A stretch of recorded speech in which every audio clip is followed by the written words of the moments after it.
আমার আব্বু আম্মুর বিয়ের 4 বছরের মাথায় আমি হই। যেহেতু অনেক প্রবলেমের মাঝে আমি হই, তাই সবারই আদরের। তারপর আমার জন্মের ঠিক 1 বছর 3 মাস 15 দিন পর আমার ছোট একটা বোন হয়।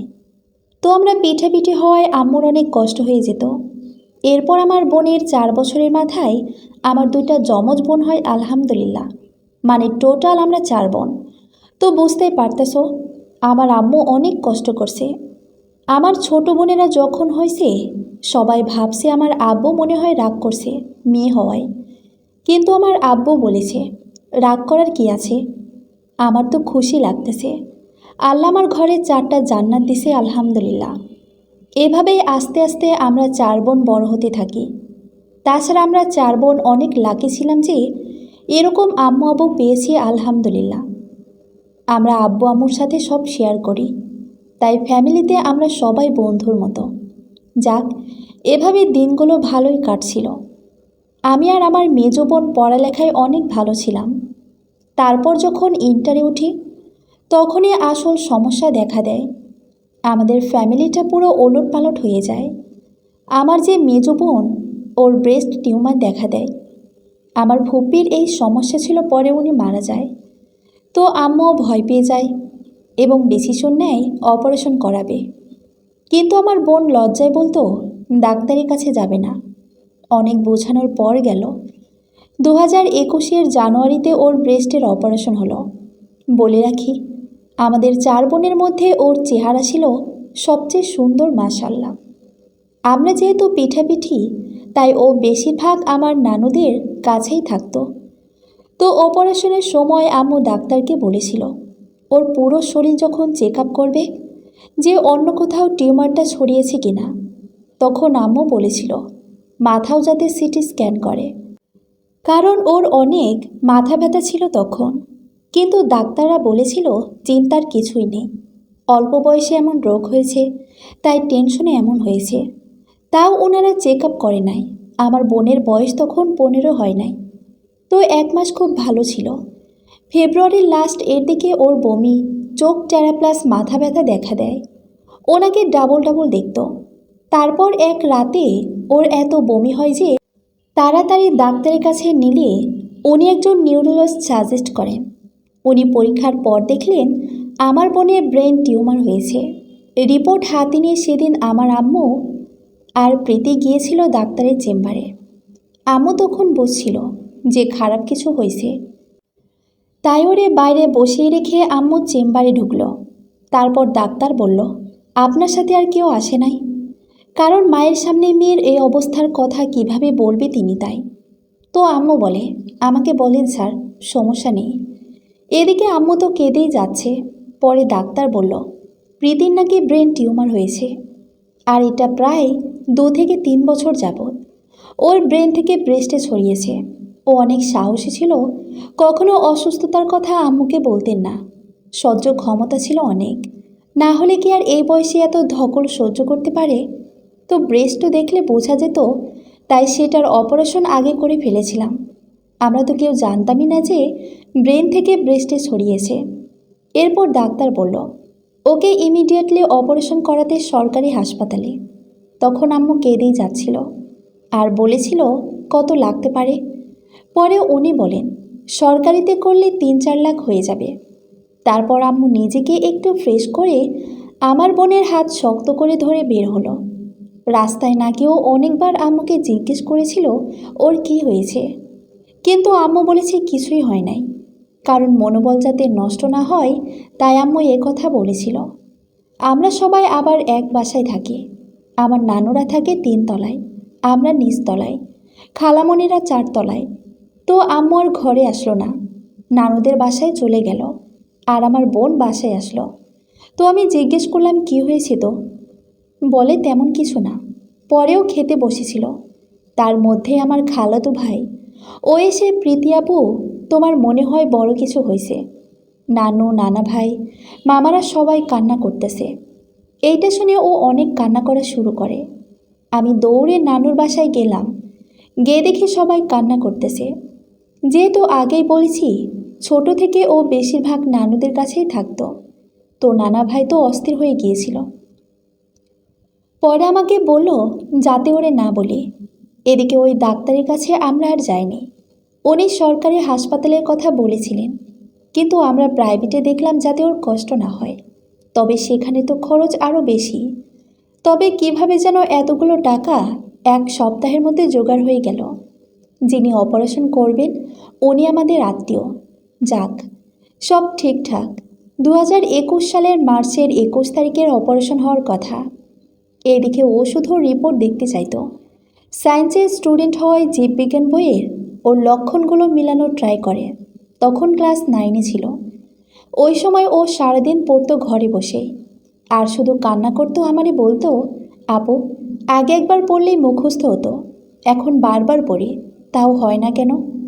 আর ওর বেস্ট ফ্রেন্ডকে বলছিল ক্লাসে যা যা পড়াই সব নোট যাতে ওরে দিয়ে যায়, নইলে তো পিছিয়ে যাবে। আমার বোন কি জানতো যে তার আর লেখাপড়া করা হবে না? তারপর আস্তে আস্তে সময় ঘনাতে থাকে। আমি শুধু কান্না করতাম আর ওর দিকে চেয়ে থাকতাম আর হাত ধরে রাখতাম। যেহেতু বুঝতেই পারছো, পিঠাপিঠি বোন হওয়ায় সবসময় একসাথেই থাকতাম।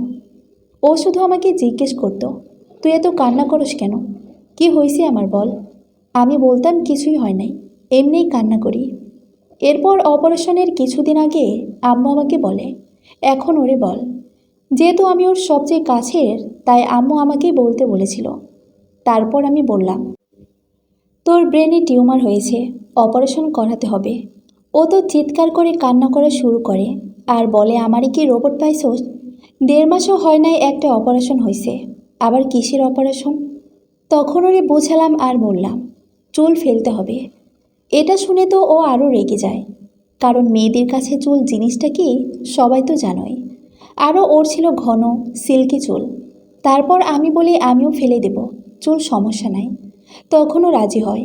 তারপর বলে কয় টাকা লাগবে? আমি তখন মিথ্যা বলেছিলাম যে 1-1.5 লাখ লাগবে, কারণ এত টাকা লাগবে শুনলে কখনো অপারেশন করাবে না। অনেক বুঝদার ছিল যে। তারপরও বলল, এত টাকা লাগবে? আব্বুর টাকা দিয়ে আমি অপারেশন করাবো না। এমনি অনেক টাকা খরচ হয়েছে আমার পিছনে।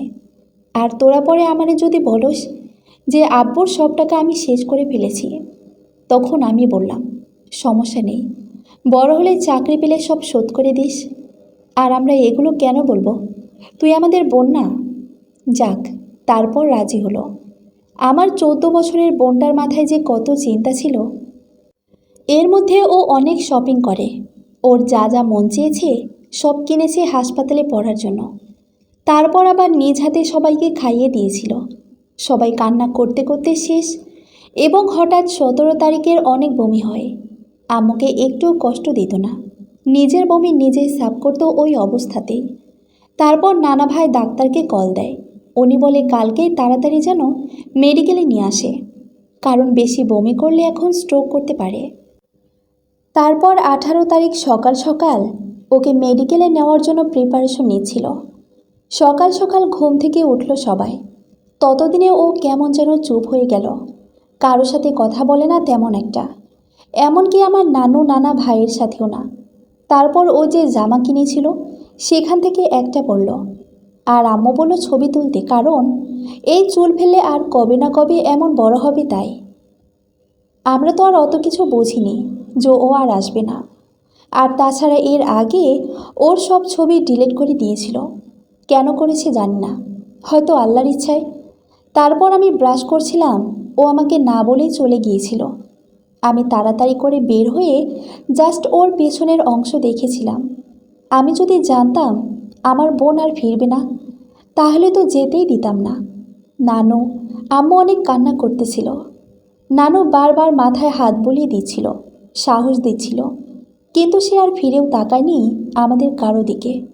সোজা হেঁটে চলে গেছে। হয়তো আল্লাহ আস্তে আস্তে সবার থেকে মাথা উঠিয়ে ফেলেছিল। এদিকে অন্য সবাই নাকি বুঝতে পেরেছিল যে ও হয়তো আর থাকবে না, কারণ কিছু কিছু লক্ষণ প্রকাশ পায় সেগুলো দেখে। কিন্তু আমরা কেউ বুঝিনি।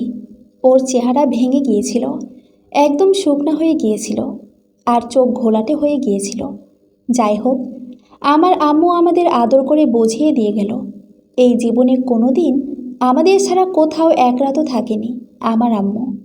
ওই জায়গায় অনিশ্চিতভাবে কতদিনের জন্য প্রীতির সাথে থাকবে তা তো আর জানে না। তাই আমি আবার খাওয়া দাওয়ায় প্রচুর অনিয়ম করি। আম্মু খাইয়ে না দিলে খেতাম না, এরকমই ছিলাম। সেজন্য আম্মু বারবার আমাকে বলেছিল যাতে ঠিক মতো খায়। ছোট বোন দুটার খেয়াল রাখি।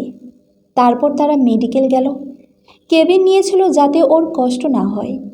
আর প্রাইভেট মেডিকেলের কেবিন ভাড়া কত তা তো সবাই জানেন। 18 তারিখ রাত 12টা পর্যন্ত আমি ওর সাথে কথা বলছি, বোঝাইছি, নিজে কান্না করছি। তখন আম্মু আর আমার 2 মামা মেডিকেলে ছিল। মামারাও অনেক কষ্ট করছে। আম্মু ওর রুমে সোফায় ঘুমাতো, মামারা মেডিকেলের মসজিদে। আমার আব্বু তখন বাসায় আমাদের সাথেই ছিল। তো রাত 12টা বাজে। ও বলে আপু রাখ, নার্স আসছে চুল কাটতে। আমি বলেছিলাম তুই টেনশন করিস না, তুই ফালা, আমিও ফালাইয়ে দেব। তারপর হাসলো আর বলল ঠিক আছে। আবার বলল জানোস আমার কেবিনে টিভি ফ্রিজ সব আছে, আর তুই কালকে আসিস না, তুই তো জার্নি করতে পারিস না। আহারে আমার বোন রে। 19 তারিখ সকাল 9টার ওর অপারেশন।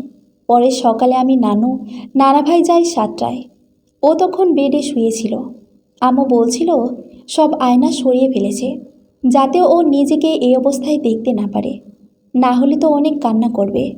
কিন্তু ওয়াশরুমে আয়নায় থাকায় ও নাকি ওর মাথার চুল নাই, এটা দেখে কান্না করছে অনেক, আর বমিও করেছে। তো আমরা যাওয়ার পর আমি ওর পায়ে সরসরি দিয়েছিলাম, কারণ ও খেয়াল করেনি আমরা যে আসছি। তারপর আমার দিকে ফিরে যে একটা হাসি দিছে গো আপুরা, আমি এখনো ভুলতে পারি না। আমি বলছিলাম তোরে অনেক সুন্দর লাগতেছে, একটা ছবি তুলে একটু হাস। তারপর ও হেসে আমাকে বলল ওইখানে পিৎজা আছে, তুই আর নানু খা। আমার ছোট বোনটার কত খেয়াল ছিল।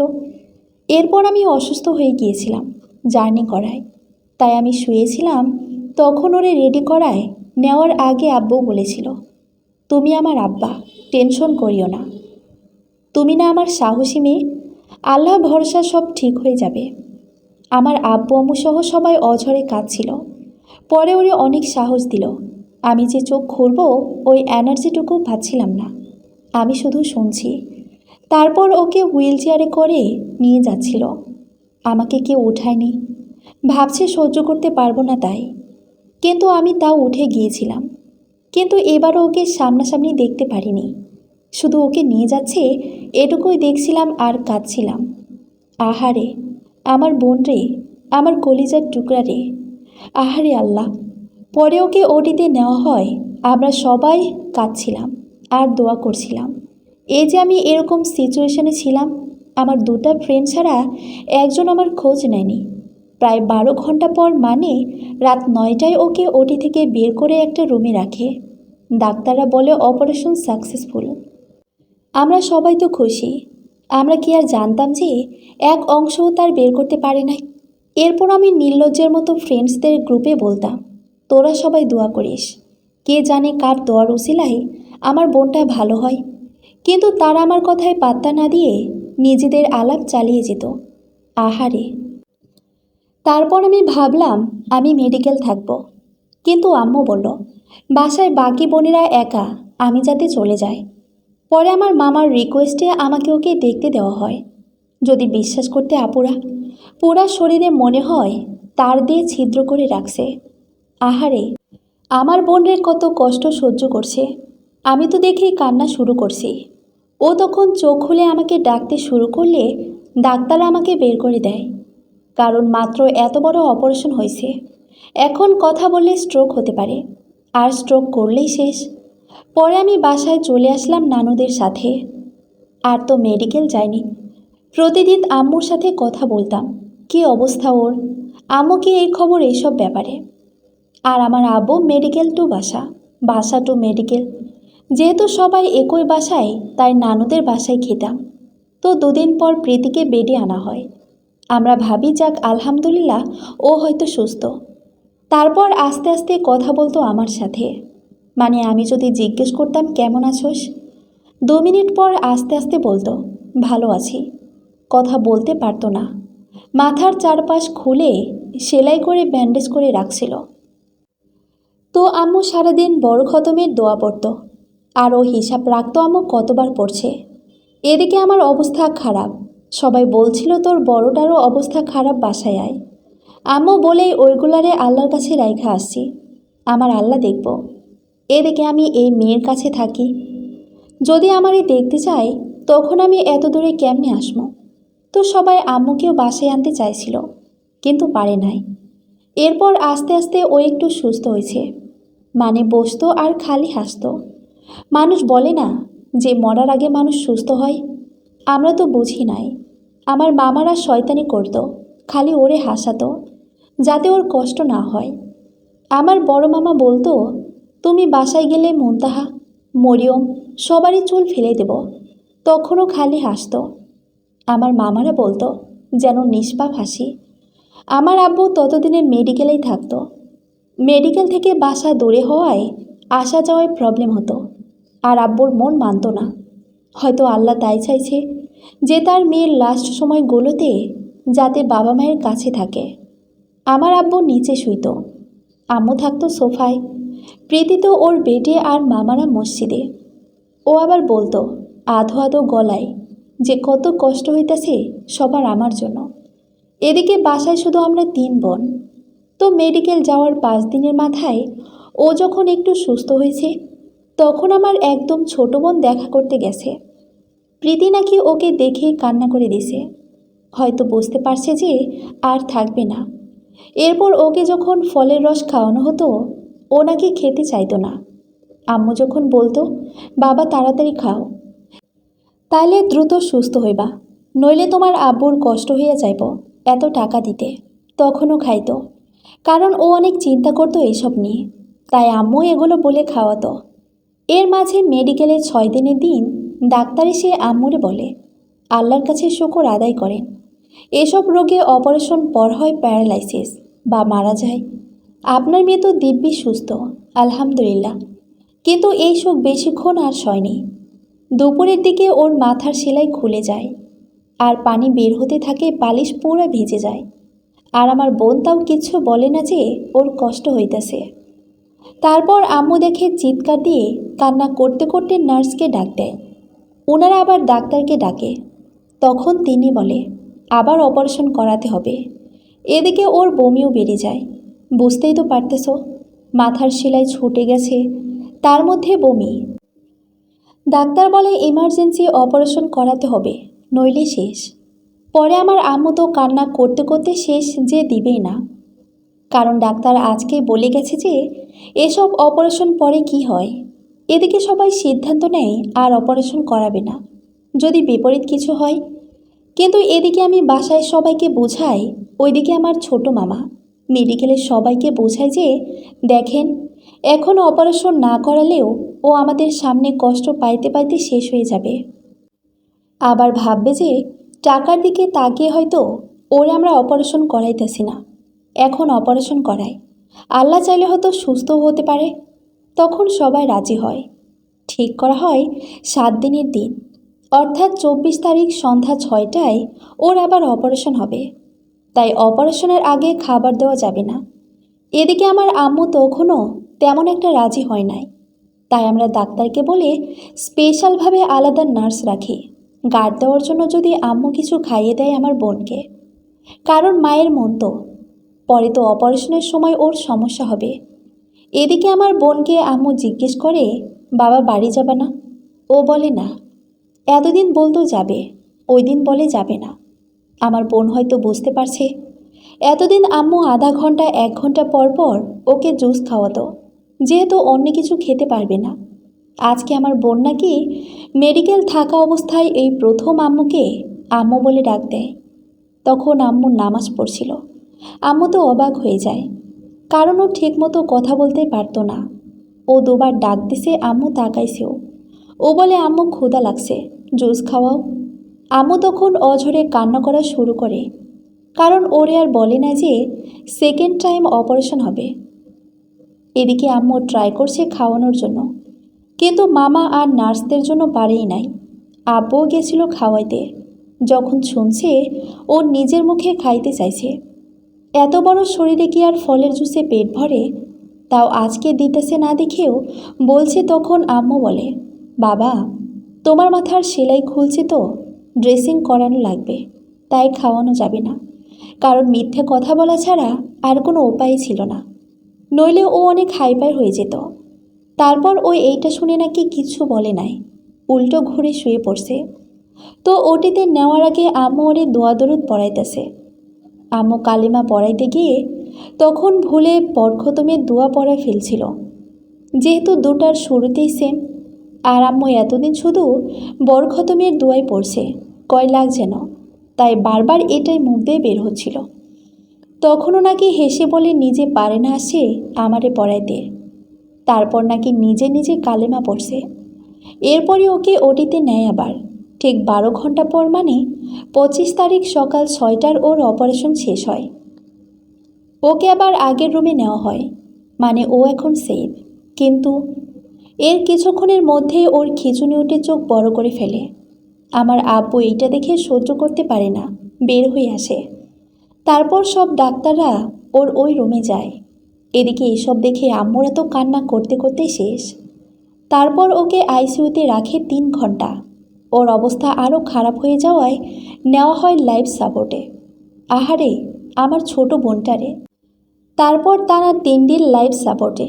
ওর ব্রেন ডেড হয়ে গিয়েছিল, একদম জ্ঞান নেই। এদিকে আমি এগুলো শুনে তো কান্না করতে করতে শেষ।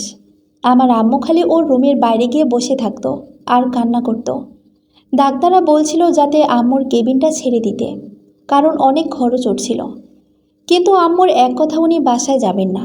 প্রীতির জ্ঞান ফিরলে যদি আম্মুকে দেখতে যায় তখন কি হবে। এদিকে আম্মু নিজেকে অনেক দোষ দিতে থাকে যে আম্মু কেন রাজি হলো, কেন প্রীতিরে খাওয়াইলো না। আম্মু পরে খালি বলছিল, আমি কেমন মা, যে আমার মেয়ে খাইতে চাইছে শেষবার, আমি খাওয়াইতে পারি নাই, ওরে মিথ্যে কথা বলছি। যখন আবার ওই রুমে ওরে ঢুকাইছে, না জানি ওর কেমন লাগছে যে ওর আম্মু ওরে মিথ্যা বলছে। এগুলা ভেবে ভেবে আম্মু তো শেষ। এদিকে 27 তারিখ আমার যে দুটা বান্ধবী খবর নিত, তার মধ্যে একটা আসে, এসে রুটি বানিয়ে আমাকে আর আমার বোনদের খাওয়ায়। তারপর বলে আবার বিকেলে আসবো। এদিকে আম্মু আমাকে তখন বলে প্রীতির নাকি জ্ঞান ফিরছে। আমি তো খুশিতে শেষ। সবাইকে ফোন দিয়ে বলছি। আমি কি আর জানতাম যে আমার বোন আর নেই? আমার আম্মুও জানতো না। 2021 সালের মার্চের 27 তারিখ ভোর 5টায়, রোজ শনিবার, আমার ময়নাটা, আমার বোনটা আমাদের ছেড়ে আল্লাহর ডাকে সাড়া দেয়। এই দুনিয়াবি ঝামেলা থেকে মুক্তি পায়, এই পাপের দুনিয়া থেকে রেহাই পায়, এই ক্ষণস্থায়ী জীবন থেকে হাজার কষ্ট নিয়ে দূরে চলে যায়। আমার এই ছোট বোনটার 1 মাস 21 দিন পর 15তে পা দেওয়ার কথা ছিল, অথচ এর আগেই সে পাখি হয়ে উড়ে যায় মুক্ত আকাশে। 27 তারিখ সকালে আমার ফ্রেন্ড যখন আমাদের বাসায় ছিল, তখনই আম্মু ফোন দিয়ে বলেছিল যে প্রীতির নাকি জ্ঞান ফিরছে। আসলে আমাদের যে ডাক্তার, উনি প্রীতির অপারেশন পর আবার নোয়াখালী চলে গিয়েছিল আরেকটা সার্জারি করাতে, তাই সব কিছু এত সহজ ছিল না। 27 তারিখ প্রীতি মারা যায় ভোর 5টায়, অথচ ওনারা আমাদের বলে ওর নাকি জ্ঞান ফিরেছে। আসলে মানুষের বিবেক সম্পর্কে কী আর বলবো। ডাক্তাররাও মরা মানুষ নিয়ে ব্যবসা করে। প্রতিদিন আমার আম্মু তাহাজ্জুদ পড়ত, জিকির করত, কিন্তু 27 তারিখ আম্মু ঘুমিয়ে গিয়েছিল। আল্লাহ হয়তো এটাই চেয়েছে। এর আগে আবার ওর হাত পা বেঁধে রাখছিল, যদি ওর জ্ঞান ফিরে এরপর যদি হাত পা ছড়াছড়ি করে। তাই আমার বোনটা কত কষ্ট করছে, কত কষ্ট পাইছে। এছাড়া সবাই যে বলে লাইফ সাপোর্টে মরা মানুষ রেখে বলে বেঁচে আছে টাকা খাওয়ার জন্য। এজন্য প্রীতি যে 3 দিন ছিল, 2 দিনে আম্মু যখন যেত তখনই ওর বুকে তারপর পেটে মেশিনের লক্ষ্য রাখত। কিন্তু যেদিন মারা যায় ওই দিন আম্মু যে ঘুমিয়ে পড়েছিল, ফজরের সময় উঠছে, তারপর আম্মুর নাকি কেমন জানি লাগছিল। সেজন্য নামাজ পড়ে দৌড়ে গেল ওর রুমের বাইরে। নর্মালি 8টায় ঢুকতে দেয়, আর অন্য সময় আমরা ওই টাইমেই যায়। কিন্তু আজকে আম্মুর খারাপ লাগায় 5টায় ওর রুমের বাইরে বসে কান্না করছিল। তখনই তো আমার বোনের প্রাণ যায়। তারপর আম্মু দেখে তারা ছোটাছুটি করছে। আম্মুকে এভাবে বসে বসে কান্না করতে দেখে একটা জুনিয়র ডাক্তারের মায়া হয়। উনি প্রীতির ব্যাপারে সব জিজ্ঞেস করে, তারপর বলে সমস্যা নাই, আল্লাহ ভরসা। তারপর 3 ঘন্টা বাইরে বসে থাকার পর 8টা বাজে। আম্মুকে ঢুকতে দেওয়া হয়। ততক্ষণে তো আমার বোন আর নাই, তাও তারা ঢুকতে দিচ্ছিল না। ওই ভালো ডাক্তারের কথায় আম্মু যেতে পারে। তারপর অনেক কান্না করে বলে, প্রীতি, বাবা ওঠো, আম্মুরে ডাক দাও। ওই ডাক্তারটাও বলেছিল ডাকতে, তারা তো সবটাই জানতো, কিন্তু উনি জুনিয়র হওয়ায় চাকরি হারানোর ভয়ে আর বলেনি। এদিকে আম্মু ধরতে চাচ্ছিল, নার্সরা দেয় না। তারপর অনেক রিকোয়েস্ট করার পর আম্মুকে জড়ায় ধরে। ওই দিন আর আম্মু এত কিছু চেক করে নাই, কারণ এমনিই অনেকক্ষণ পর ধরতে দিছে, রুমে ঢুকতে দিছে, তাই আর খেয়াল ছিল না। তারপর 9টার দিকে ওই ডাক্তারে হয়তো খারাপ লেগেছিল, তাই আমার আব্বুকে বলে, আপনার একটা কথা বলবো, কিন্তু বড় স্যারকে এটা বলবেন না। আসলে আপনার মেয়ে আর নাই। এটা যখন একজন বাবা শুনে তখন তার কেমন লাগতে পারে। উনি বলেন, আপনি বড় স্যারের কাছে যান, উনি স্বীকার করবেন না যদিও। তারপর আমি গিয়ে বলবো। এরপর আব্বু বড় ডাক্তারের চেম্বারে যায়। উনি বলেন, টেনশন নাই, আপনার মেয়ে আছে, দোয়া করেন। তারপর ওই ভালো ডাক্তারটা এসে বলে, স্যার, ওনারা অনেক কষ্ট করে এখানে এতটুকু এসেছে, তারপর সব বলল। এরপর বড় ডাক্তার বলে, সরি, আপনাদের বাকি সব কিছু শেষ করে আপনাদের মেয়ে নিয়ে যান। আল্লাহ ওই ভালো ডাক্তারকে ভালো রাখুক। তারপর আব্বু তো আম্মুর সামনে কান্না করতে পারছে না, তাই আমার নানা ভাইকে কল দেয়। উনি তো প্রীতির জন্য অনেক পাগল। ওই দিন নানা ভাই নাকি আবার স্বপ্ন দেখছিল ওর বিয়ে হয়ে যাচ্ছে। তারপর আব্বু নানা ভাইকে বললে উনি বলে, আল্লাহ ভরসা, আমারে নিয়ে টেনশন করো না, আমার প্রীতিরে আল্লাহ ভালো রাখছে, তাই নিছে। আসলে আব্বু নানা ভাই আম্মু আর আমাকে নিয়ে টেনশন করছিল। এদিকে নানা ভাই তখন বাসায় ছিল। কান্না করতে করতে যখন বের হতে যাবে, তখন দরজার সাথে বাড়ি খায় আর অনেক কান্না করে। প্রীতি, আমার প্রীতি এরকম করে। আমরা তখন আমাদের বাসায় ছিলাম, মানে নিচতলায়। এগুলো পরে শুনেছিলাম। এদিকে এতদিন আমার ছোট মামা বাসায় আসেনি। ওই দিন এসে মাত্র ভাত খেতে বসেছিল। তখনই আব্বু মামাকে কল করে বলে আসতে। মামা যখন খাবার ছেড়ে জলদি উঠে যায়, তখন নানুও বুঝতে পারে, কারণ নানা ভাই আব্বু কাউকে কিছুও বলেনি। তারপর নানু বুঝতে পেরে 4তলায় আন্টিকে ডাক দিতে যেয়ে মাথা ঘুরে পড়ে যায়। এদিকে বাড়ির সবাই জানে, শুধু আমি আর আমার বোনেরা জানি না। আমাদের শোনাতে বারণ করেছিল। আমার অবস্থা তো এমনিতেই খারাপ, তার উপর আবার আব্বু আম্মু কেউ নাই, তাই। আর মেডিকেলে আম্মুও জানতো না। এই জন্যই তারা সবাই প্ল্যান করে আম্মুকে বলে প্রীতির জ্ঞান ফিরেছে। আর এরপরে আম্মু আমাকে বলে, এদিকে আম্মুকে আগে বাসায় আনতে হবে, না হলে মেডিকেলে শুনলে আম্মুকে সামলাতে পারবে না কেউ। তারপর সবাই আম্মুকে বলে যে প্রীতিকে এখন অন্য মেডিকেলে ট্রান্সফার করাবে, তাই আম্মুকে বাসায় নিয়ে যাবে, ফ্রেশ হয়ে সেখান থেকে আরেক মেডিকেলে যাবে। আসলে এগুলো সব মিথ্যে কথা ছিল। এদিকে আন্টি আসে আমাকে বলে, তোর আম্মু আসতেছে। আমি তো ভীষণ খুশি। তারপর বলি, তো তুমি কান্না করছো কেন?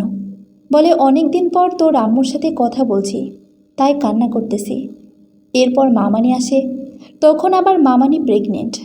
ওনার অবস্থাও অনেক খারাপ, ডেলিভারির ডেট সামনেই। উনি আসে আমাকে খাওয়াতে, কারণ জানে এগুলা শুনলে আমি আর খাবো না। তারপর আমি বলি, মামানি, আম্মু আসতেছে, আম্মুর সাথে খাবো। তারপর আম্মুকে আনার সময় সিএনজিতে আব্বু নাকি সহ্য করতে না পেরে অনেক কান্না করছিল। প্রীতি প্রীতি বলে চিৎকার দিচ্ছিল। ঠিকমতো নিজের মনের কষ্ট কমাতেও পারছিল না আম্মু সামনে থাকায়, কারণ আম্মু তো জানে না। আর আম্মুকে অনেক কষ্ট করে আনা হয়েছে। তারপর আম্মুকে যখন বাসার সামনে আনা হয়, সবাই গেছে আম্মুকে দেখতে। আমিও আনতে গেছি। আজকে 10 দিন আম্মুকে দেখি না। এদিকে সবাই তো জানে, খালি আমি আর আম্মু বাদে। তারপর আমার খালামণি বলে, আমরা গ্রামে যাব। আমি বলি, কেন? বলে, প্রীতি বলছে। তখন আমি বলি, প্রীতি সুস্থ হয়েছে? বলে, হুম। আসলে তখন আমার হিতাহিত জ্ঞান কাজ করছিল না, সবই আল্লাহর ইচ্ছা।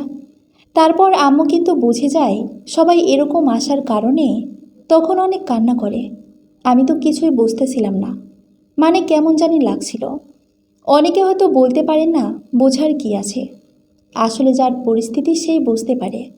আমি তো জানতাম আমার বোন সুস্থ হয়ে গেছে, আর কল্পনাও করি না যে ও মারা যাবে। তারপর আম্মুর কান্না করায় বুঝতে পারছি তখন আমার কি কান্না। আমার আম্মুরে জড়ায় ধরে এত কান্না করছে কেউ আমাকে আর আম্মুকে ছোটাতে পারছিল না। একে তো এতদিন পর আম্মুকে পাইছি, তাও আবার যে আশা নিয়েছিলাম সেই আশাও শেষ। আসলে এই অনুভূতি বোঝানোর মতো না। এদিকে আস্তে আস্তে সবাই জানাজানি হওয়ার পর সবাই আসে। আমার বোনের বেস্ট ফ্রেন্ড বারবার অজ্ঞান হয়ে যাচ্ছিল। আমার সো কল্ড ফ্রেন্ডরাও এসেছিল। আমার আম্মু আমার সামনে কান্না করতে পারছিল না, কারণ তখন আমার যে অবস্থা ছিল তাই সবাই আমাকে বুঝাচ্ছিল, তুই এমন করলে তোর মার কী হবে, তোকে সামলাতে হবে, যেহেতু তুই সবার বড়। কিন্তু কে শোনে কার কথা। তারপর আম্মু আমাদের 3 বোনকে খাওয়ায় নিজ হাতে। তারপর আমাদের বলে কান্না না করতে। এরপর উনি আমার থেকে দূরে গিয়ে আরেক রুমে গিয়ে ইচ্ছামতো কান্না করে। আমাকে ওই রুমে যেতে দেয় না, কারণ ওই সময় আম্মুর কান্না করার দরকার ছিল। আমি সন্ধ্যা পর্যন্ত বাইরে বসেছিলাম। ওই দিন সবে বরাতের চাঁদ উঠেছিল। আমি শুধু কান্না করছিলাম বাইরে বসে। তারপর আমার বোনকে আনা হয়, গোসল করানো হয়। আর সবার কি কান্না, যারা গোসল করেছে তারাও কাঁদছে। ওরে যখন গোসল করানো হয় দেখে নাকি বোঝাই যাচ্ছিল না ওর যে এত বড় অপারেশন হয়েছে, এতদিন মেডিকেল ছিল। তারপর আমার ফুফাতো বোন বলে, তুই দেখিস না, সহ্য করতে পারবি না, মাথায় নাকি জাস্ট পেন মেরে দিছে। আমি বলি যে না, এটাই লাস্ট, আমি দেখব। তারপর সবার প্রথমে আমি গিয়ে ওর মুখে হাত দিলাম। এত সুন্দর, এত স্নিগ্ধ লাগছিল, মাশাল্লাহ। তারপর আম্মুকে ডাক দেয়, আম্মু ধরতে দেয় না।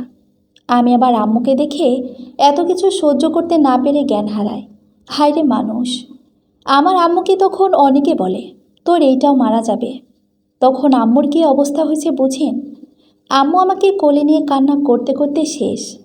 সবাই হাতে পায়ে তেল দিচ্ছিল।